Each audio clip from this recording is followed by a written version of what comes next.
अपने पति रमेश और 2 छोटे छोटे बच्चों के साथ एक गांव में रहती थी। गीता का पति मजदूरी का काम किया करता था। वो लोग बहुत ही गरीबी की हालत में रहते थे। बहुत मुश्किल से 2 वक्त का खाना मिल पाता था। उसके अलावा किसी चीज पर खर्च करने के लिए उनके पास पैसे नहीं थे। रमेश की माँ भी काफी बूढ़ी और बीमार थीं। उनकी जिंदगी इसी तरह चल रही थी कि अचानक एक दिन रमेश को काफी तेज बुखार आता है और सही इलाज न मिल पाने के कारण उसकी मृत्यु हो जाती है। गीता के पति का एक छोटा भाई राजू भी था, जो बहुत चालाक किस्म का आदमी था। भाई की मृत्यु के बाद वो थोड़े दिन उसके परिवार और माँ की सेवा का नाटक करता है। कुछ दिनों में अपनी माँ को उल्लू बनाकर खेती बाड़ी की सारी जमीन अपने नाम लिखवा लेता है। राजू अपनी माँ से कहता है, देखो माँ, भाई की तो अब मृत्यु हो चुकी है। भाभी तो जाकर खेतों में काम करेंगी नहीं, सो मुझे ही सब देखना पड़ेगा। इन कागजों पर अंगूठा लगा दो। बाकी भाभी और बच्चों की चिंता मत करो, उनका सारा खर्च मैं उठा लूंगा। तुम लोगों को चिंता करने की जरूरत नहीं है। बूढ़ी माँ राजू की बातों में आकर अंगूठा लगा देती है, पर राजू बहुत मक्कार निकलता है। 2-4 दिनों में वो जमीन को औने पौने दाम में बेचकर गांव से फरार हो जाता है। कैसा कपूत पैदा किया मैंने, जो अपने ही घर को बर्बाद करके भाग गया। अब हम लोग क्या करेंगे? गीता पर तो दुखों का पहाड़ टूट पड़ा। वो सोचने लगती है, मैंने तो आज तक कोई काम नहीं किया, कभी घर से बाहर नहीं निकली।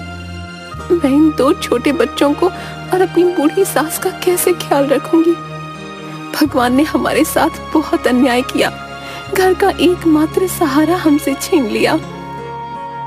कुछ दिन बीतने के बाद खाने पीने का जो थोड़ा बहुत सामान था वो सब खत्म हो गया। अब तो ना घर में राशन था और ना ही पैसे बचे थे। गीता अपनी सास से कहती है, माँ जी, जो भी पैसे जुड़े हुए थे वो सब खत्म हो गए हैं। कुछ दिन तो कट गए, पर अब आगे का कुछ सोचना पड़ेगा। आस पड़ोस के लोग कुछ दिन तो उन लोगों की मदद करते हैं, पर धीरे धीरे सब लोग उन्हें उनके हाल पर छोड़ देते हैं। गीता अपनी बेटी से कहती है, बेटी, अब बस केवल थोड़ी से दाल और चावल ही बचे हैं। आज का ही खाना बन पाएगा। कल से मुझे कुछ काम ढूंढने जाना पड़ेगा। मैं बहुत चिंतित हूँ कि तुम लोगों को अकेला छोड़कर मैं काम पर कैसे जाऊंगी। माँ जी भी तो बीमार रहती हैं, उन्हें किसके भरोसे छोड़कर जाऊं? आप चिंता बिल्कुल न करें। आप तो भगवान की इतनी पूजा करती हैं, वो जरूर आपकी मदद करेंगे। हाँ बेटी, अब भगवान ही हमारी मदद कर सकते हैं। तुम भी उनसे प्रार्थना करना। चलो अब खाना खा लो। बच्चों और सास को खाना खिला लेने के बाद केवल थोड़ा सा ही खाना उसके लिए बचा। गीता जैसे ही खाना खाने के लिए बैठी, तभी बाहर से आवाज आती है, क्या कोई घर पर है?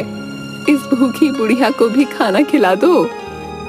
बूढ़ी अम्मा की आवाज सुनकर गीता तुरंत बाहर आती है और उन्हें बैठने के लिए कहती है। गीता ने अपने लिए जो थोड़े से दाल चावल रखे थे वो उस बुढ़िया को देने के लिए प्लेट में डालकर ले आती है। ये जो थोड़ा बहुत खाना है खा लो, मेरे पास आज केवल इतना ही भोजन है, आप इसे ग्रहण कर लें।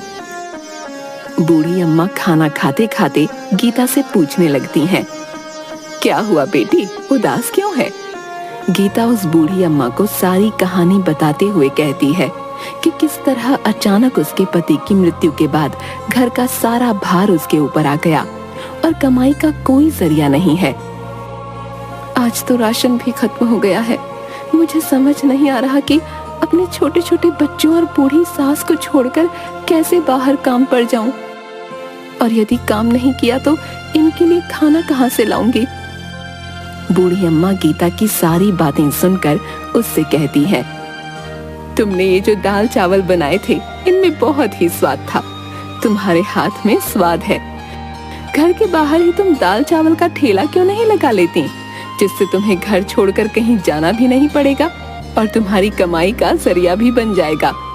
मैं तुम्हें एक नमक का पैकेट देती हूँ, ये एक जादुई नमक है। तुम अपने खाने में इसी पैकेट से नमक डालना, फिर देखना उस खाने का स्वाद। तुम्हारा सारा खाना हाथों हाथ बिक जाएगा और तुम्हें कभी पैसे की कोई परेशानी नहीं होगी। ये कहते हुए बूढ़ी अम्मा गीता को एक नमक का पैकेट देती हैं। आपका बहुत बहुत शुक्रिया अम्मा, आपने तो मेरी समस्या हल कर दी। अब मैं घर पर रहकर ही सब काम कर लिया करूंगी और मुझे अपने बच्चों को छोड़कर कहीं दूर भी नहीं जाना पड़ेगा।